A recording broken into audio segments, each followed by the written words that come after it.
Have you ever wondered if money can actually be gross? In ancient Rome, a massive fortune was built on something truly disgusting. Emperor Vespasian found a way to get rich by taxing something we all do every day. It was called the Urine tax, and it led to one of history's most famous secrets. Today, we're uncovering the mystery of why money doesn't stink. Let's dive in.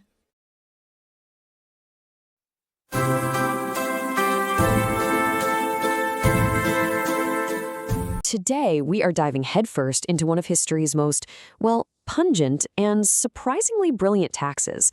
We're going all the way back to 1st century Rome to find out how one emperor managed to fund one of the world's greatest monuments with, of all things, pee. Yeah, let's get into it. Okay, so close your eyes for a second and picture ancient Rome. I bet you're thinking of all that beautiful marble, those grand temples, right? Now, try to imagine the smell. I promise you, it wasn't incense and olive oil. No, the air would have been filled with the sharp, stinging scent of ammonia. But this wasn't coming from some ancient cleaning product. It was the smell of the Roman economy, hard at work. You see, to Emperor Vespasian, that smell was the smell of money. He looked at the big clay pots of urine on the street corners and didn't see waste. He saw liquid gold. And so he created the vectigal arena. Yep, the urine tax, a policy so famous it gave us a phrase we still use all the time. But why? Why on earth would a powerful Roman emperor stoop to taxing human waste? Well, the answer, as it so often is in history, comes down to pure and simple desperation. This wasn't some weird vanity project. It was a last-ditch effort to save a completely broken empire. To really get a sense of the mess Vespasian inherited, you have to look at this timeline. After Emperor Nero's suicide, Rome just fell apart. What followed was called the Year of the Four Emperors, and it was basically a brutal, bloody civil war. 3 rulers came and went in just a few months. So by the time Vespasian finally grabbed the throne, the empire was an absolute wreck. And I don't just mean politically, I mean financially, it was obliterated. When Vespasian took power, he didn't find some grand imperial treasury. He found empty rooms and a mountain of debt. Rome was completely, utterly bankrupt. But here's the thing about Vespasian. He was a different kind of emperor. He wasn't some fancy aristocrat. He was a tough old soldier and, get this, a former tax collector. He was practical, he was pragmatized, and he knew he needed to find some clever, new ways to get money flowing again. He had to pay for huge building projects, create jobs, and somehow restore faith in Rome itself. So he looked out at the streets of his city and saw a solution. Literally flowing for free. Which probably has you wondering who was actually buying enough urine to make it worth taxing in the first place. Well, let's get into the slightly weird chemistry of this liquid gold. The secret ingredient, the real magic, is ammonia. See, when you let urine sit out for a while, it starts to break down and produces ammonia. And in a world before modern chemicals, ammonia was an incredibly powerful and valuable cleaning agent. And who was using it? Oh, pretty much everyone. The biggest customers were the laundries, which were called fuloniki.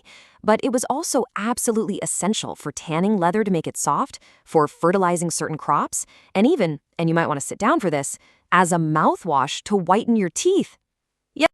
And this slide just perfectly shows how critical it was. If you wanted one of those famous, brilliant white Roman togas, this was how you got it. Workers would literally stand in giant vats filled with urine and dirty clothes and just stomp on them for hours. That forced the ammonia deep into the fabric to break down all the dirt and grease. It sounds intense because it was, but man, it worked. So Vespasian, the old tax collector, sees this massive, unregulated, untaxed industry, and he gets an idea. Let's break down how this incredibly clever tax actually worked. Now, this is the really genius part of the whole thing. Look at who wasn't taxed. Vespasian wasn't charging individual people for using a public toilet. Can you imagine the riots?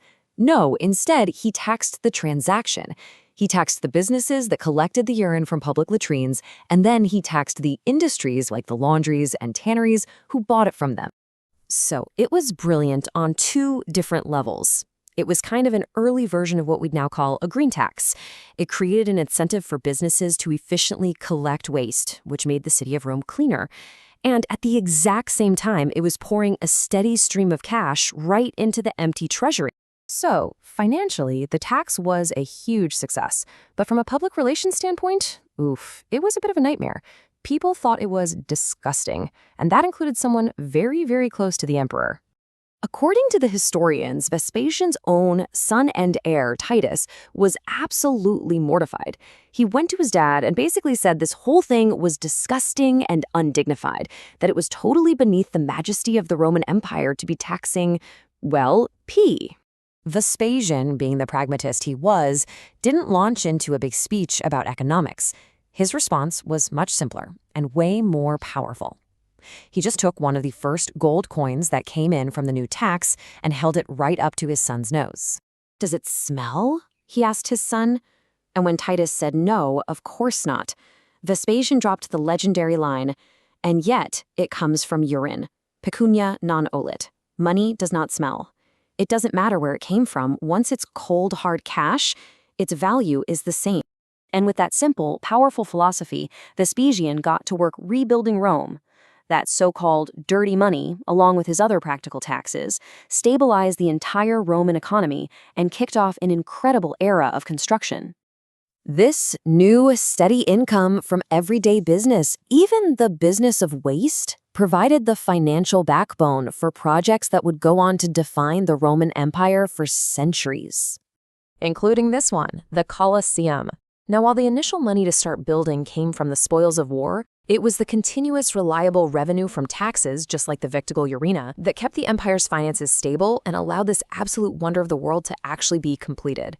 But the story doesn't end there. The impact of this bizarre little tax didn't fade away with the Roman Empire.